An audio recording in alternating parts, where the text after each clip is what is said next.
Rádio Sombria FM. Deixe a escuridão te guiar. Sombria FM apresenta Cartas da Meia-Noite. Episódio de hoje: O Encantador de Demônios. Eu o vi pela primeira vez há uns 15 anos. Foi rápido, como um feixe de luz, e ele sorria. Tudo na vida depende do quanto você está precisando de algo. E a vida nunca foi um morango, pelo menos para mim. Veja. O Josafá era um sujeito de muitas palavras. E eu era apenas um garoto. Hoje, sinceramente pensando, eu acredito mesmo que eu nem sabia direito o que eu estava fazendo ali. Eu sei que eu tinha fome. Eu acho que a maior lembrança daquela época eram os cheiros das comidas. É que a igreja era do lado de uma churrascaria. Sempre é. Pelo menos na maioria dos lugares onde eu desempenhei esse... como é que a gente pode chamar? Trabalho. Sim. Eu sabia diferenciar o cheiro de um cupim bem assado, aquele que desmancha na boca, de uma maminha na manteiga, por exemplo. E eu nunca tinha provado nenhum dos dois. Às vezes, sabe? Às vezes o sonho do pobre... não é ir para Dubai ou se vestir de ouro e diamante. Existem urgências muito mais palpáveis. E eu estava ali. 17, talvez 17. Eu não era maior de idade, disso eu tenho certeza. O trabalho era simples. Eu era demônio de palco. No começo não era dos melhores. Eu penei para aprender. O Josafá me colocava para assistir os mais experientes. Eles eram bons, rodopiavam, giravam rápidos como uma roleta. As gargalhadas deles soavam fora da igreja, como se estivessem chamando o cramunhão de verdade. Eles eram bons.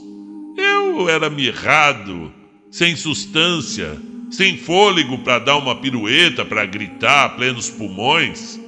Meu pulmão era magrinho, mas eu sempre tive a alma do artista.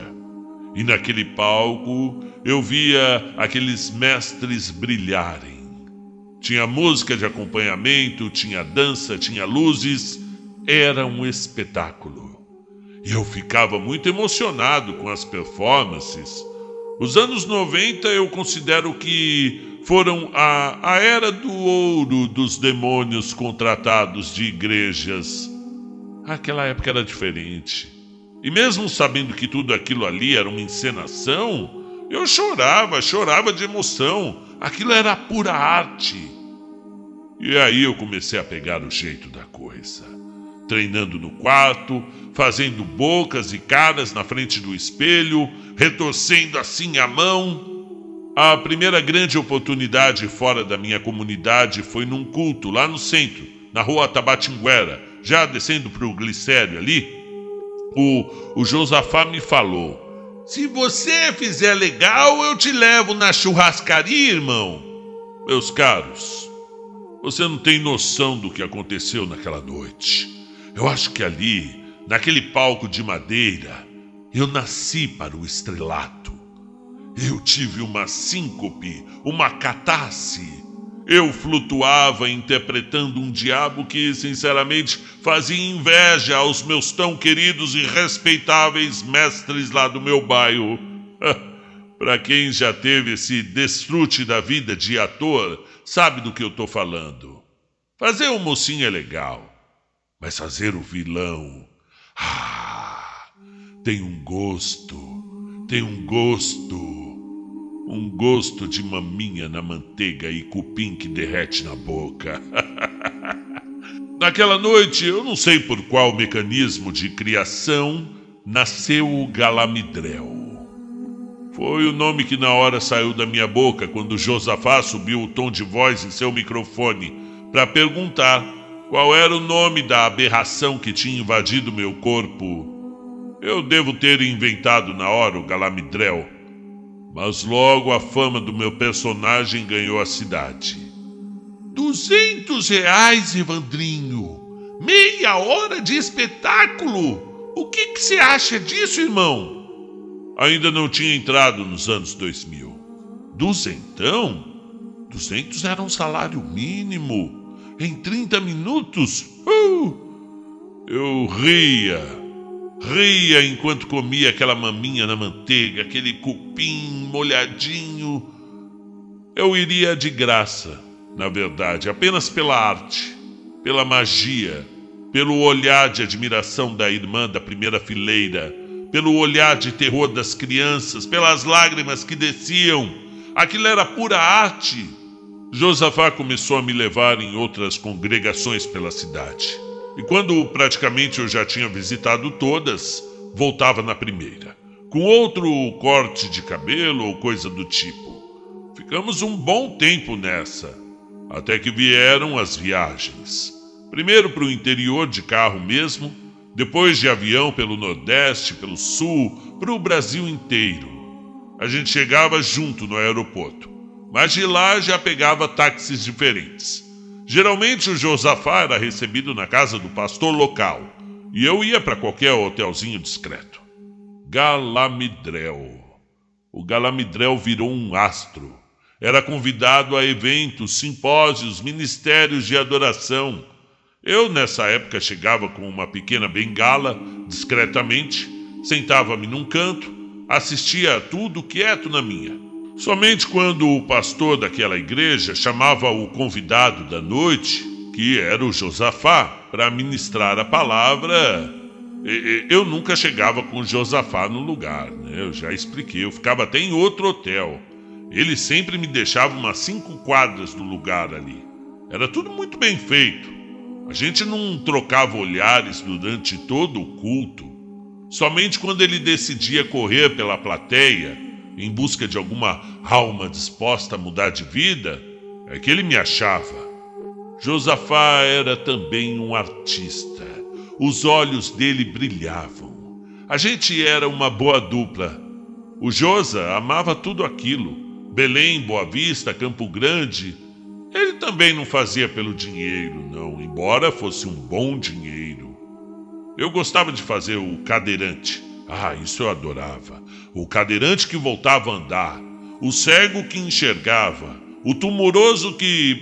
o aleijado que dava um mortal para trás no final do número. Essa do mortal eu tive que fazer aula de circo para aprender. E foi quando... Foi quando eu o vi pela primeira vez naquela noite, naquela igrejinha. Foi um instante, um lampejo. Estava no camarim improvisado, um banheiro com azulejo rachado e cheio de água sanitária misturado com suor antigo. Eu saí pro palco e tive que passar por uma porta entreaberta. E juro, ele estava lá, sentado no último banco, sorrindo. Um sorriso largo demais, como se os dentes tivessem sido desenhados por uma criança entediada. Ele não piscava, ele não se mexia, só sorria. E no momento seguinte sumiu.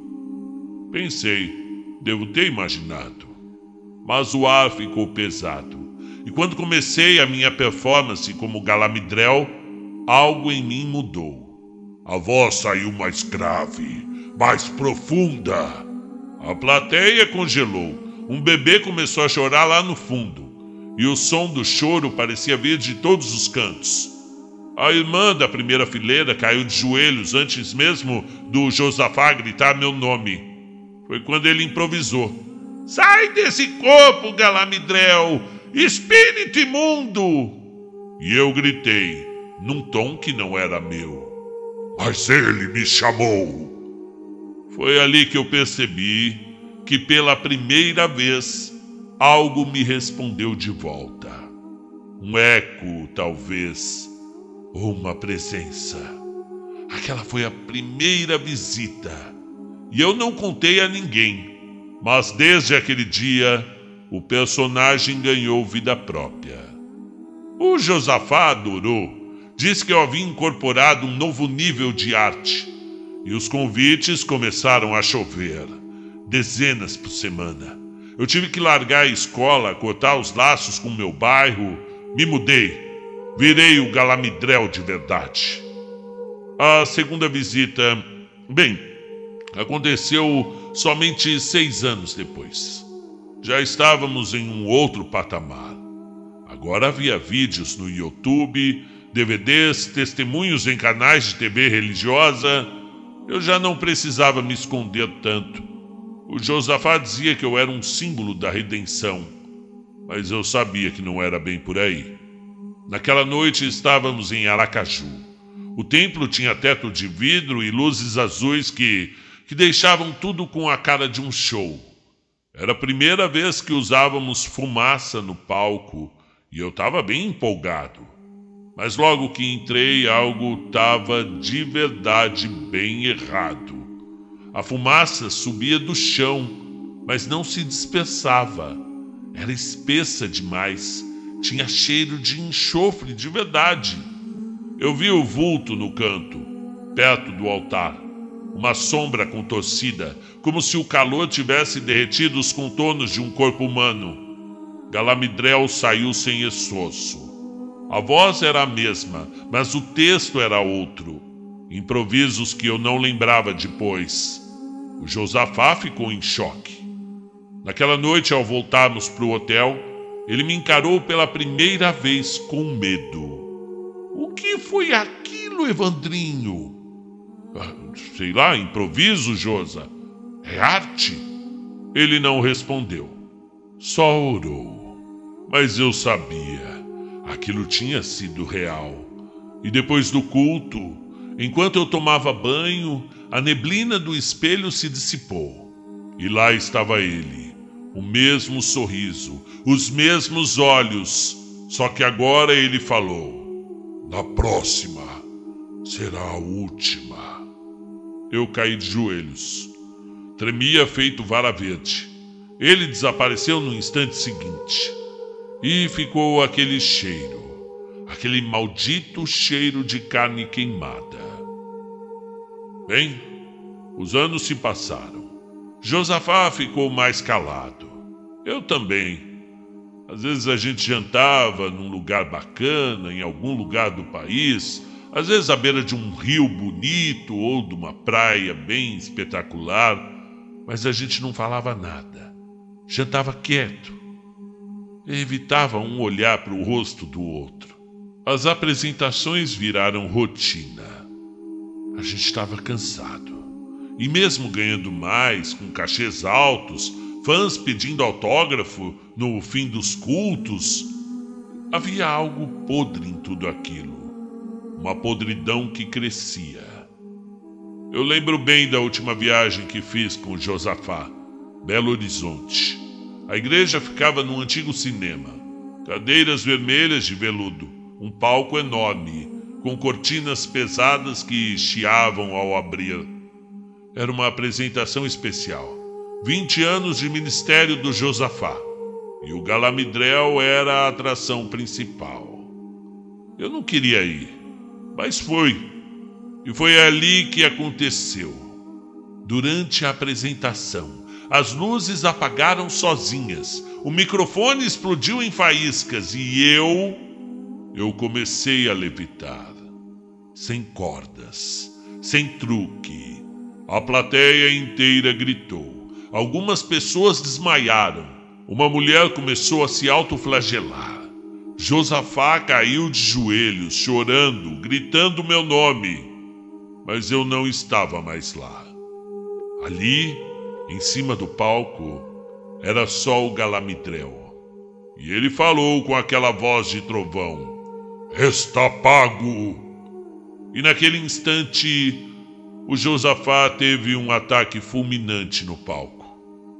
Morreu com os olhos arregalados, me olhando, como se dissesse: eu avisei. Mas ele nunca tinha avisado nada. Desde então, nunca mais subi num palco. Me escondi, mudei de nome, de cidade, vivi de bicos, longe de tudo. O dinheiro sumiu, a saúde também. Tive um problema na coluna, depois infecção nos olhos. A pele começou a ficar acinzentada, como se a vida estivesse se retirando lentamente do meu corpo. Mas ele vinha, sempre vinha, no reflexo da TV desligada, no micro-ondas, lá naquele vidrinho do micro-ondas, no espelho do elevador, sempre sorrindo, sempre esperando. 3 vezes ele disse, mas a terceira ele tinha levado Josafá. Com certeza a próxima seria para me levar.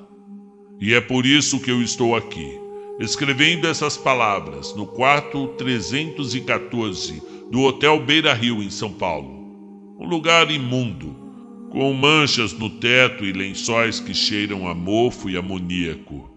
A lâmpada pisca, a porta geme com o vento. A maçaneta, ela gira de vez em quando sozinha. E ele tá lá fora. Eu sei que ele tá. Desde ontem. Eu não como, eu não durmo, a garganta queima, ouço vozes nas paredes como se outros atores estivessem presos nesse mesmo teatro decadente, esperando sua vez de sair de cena. Se você encontrou essa carta, eu peço que não reze por mim.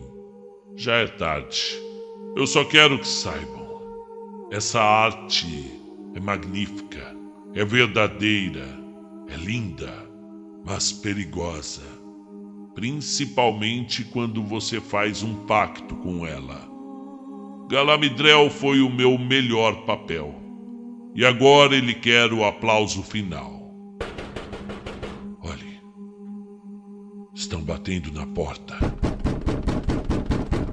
Não 3 vezes, nem 2, mas uma só, constante, firme, como um compasso que marca o fim de um ato. Ele chegou.